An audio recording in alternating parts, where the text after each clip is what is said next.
Luar biasa. Gak berasa ya saudaraku, time flies loh. Hari ini saya akan menyampaikan bagian yang terakhir dari seri firman Tuhan Family Blessing. Bertepatan dengan kita sudah masuk di liburan ini ya. Saya rasa sudah masuk ya, ada sebagian dari saudara mungkin besok aja udah pergi gitu kan ya. Atau mungkin ada yang kali ini staycation di Jakarta kayak gitu saudaraku. Liburnya ada di Jakarta. Tapi bertepatan dengan liburan ini, saya rasa momen yang sangat tepat justru saya menutup seri firman di bulan Maret dengan satu pesan firman yang berjudul Healing Home. Saya itu jujur ya Bapak Ibu takjub sejak dari awal saya bergereja di keluarga Allah ini. Saya takjub dengan bagaimana tuntunan firman itu selalu kayak gimana ya, kayak tepat aja, kayak pas aja gitu. Buat saudara yang sudah ada dan cukup lama di keluarga Allah ini, saudara tahu yang saya maksudkan karena sebenarnya firman hari ini pun ya saudaraku itu bukan yang kayak minggu lalu baru disiapin, no. Tapi firman yang saudara dengar hari ini udah jadi dari sejak 3 bulan lalu. Tapi amazingnya sekalipun dibuat dalam jangka waktu yang selisihnya jauh, somehow tepat aja. Kenapa saya katakan tepat healing home ini saudaraku? Saya melihat sejak dari pandemi, kata healing ini sering terdengar gitu. Orang kemana-mana bilang healing saya mau healing gitu. Bahkan saya melihat orang willing untuk bayar mahal untuk healing gitu. Orang willing untuk kayak nyari tempat, hotel, resto yang sampai melosok kali di peta gak ada gitu saudara. Untuk healing gitu. Kata healing ini terus terngiang-ngiang dan terdengar sejak masa pandemi. Itu sebabnya kenapa saya katakan ini momen yang tepat saya menutup dengan rema firman healing home.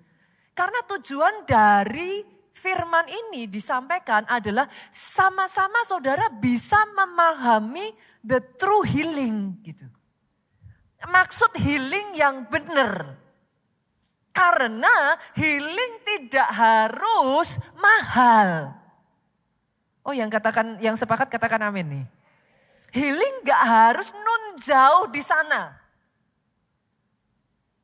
Boleh gak sih saya ngomong ini?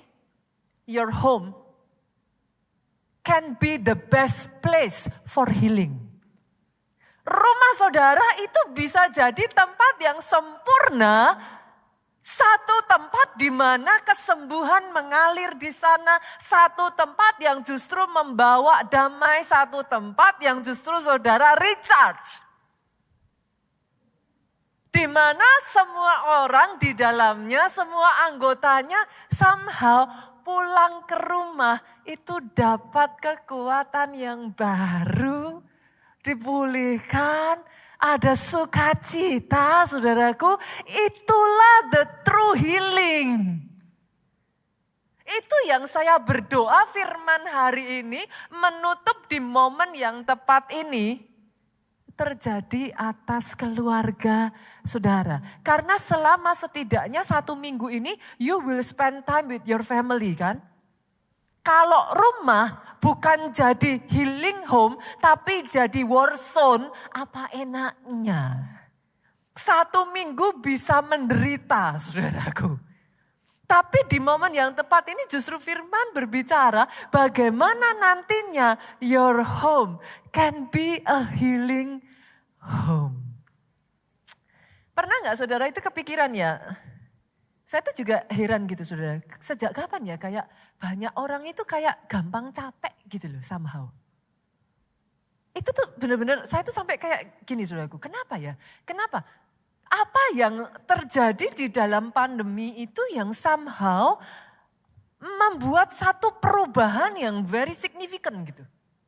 Saya sempat berpikir apa jangan-jangan gara-gara ini ya kalau dulu kerja di luar terus and then kayak terbiasa work from home ya. Akhirnya kayak orang udah kayak apa sih saudaraku udah mager, bahasa itu muncul juga mager gitu. Kayak udah capek aja jadi kayak balik lagi kerja seperti biasanya padahal kan ya sama aja saudaraku gak berubah. Tapi kok jadi akhirnya jadi kayak capek dikit-dikit capek. Makanya muncul kata-kata butuh healing gitu kan. Nah saya tuh meneliti saudaraku dan saya mempelajari, saya menemukan ada beberapa penyebab. Yang pertama saya menemukan bahwa naiknya saudaraku tingkat kebutuhan, keadaan ekonomi yang ada saat ini membuat segala sesuatu kebutuhan kan naik.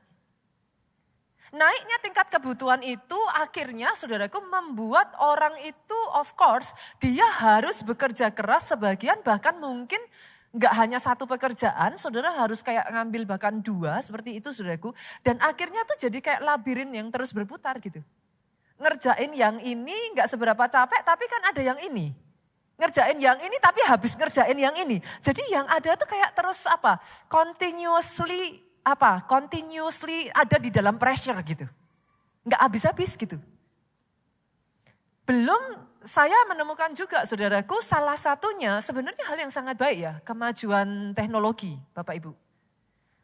Tetapi kemajuan teknologi bersamaan dengan majunya teknologi yang tadinya negara ya berdiri sendiri-sendiri. Sekarang jadi dibawalah yang namanya ekonomi global kan. Saudara mengenal kata-kata yang begitu fantastis ini, ekonomi global.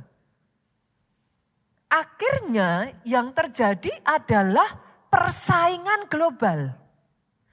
Dengan persaingan lokal aja banyak yang gak bisa survive loh. Ini global dibawa. Persaingannya jadi lebih ketat Bu. Kerja keras aja gak cukup. Muncullah istilah harus work smart. Kerjanya harus pintar, nggak cuman kerja keras nggak bisa. Nggak cukup, harus kerja pintar. Kerja pintar juga nggak cukup. Zaman sekarang ini orang harus kerja kreatif. Itu sebabnya di mana-mana menjamur sosmed. TikTok itu udah kayak, wah pokoknya muncul maksudnya ada orang-orang yang karena kreatif menggunakan sosial medianya justru boom. Tetapi bersamaan dengan sosial media yang menjamur ini saudaraku, ada tuntutan lain lagi yaitu tuntutan naiknya gaya hidup kan. Saudara kalau mau sukses di sosial media enggak saudara akan scroll sosial media kan.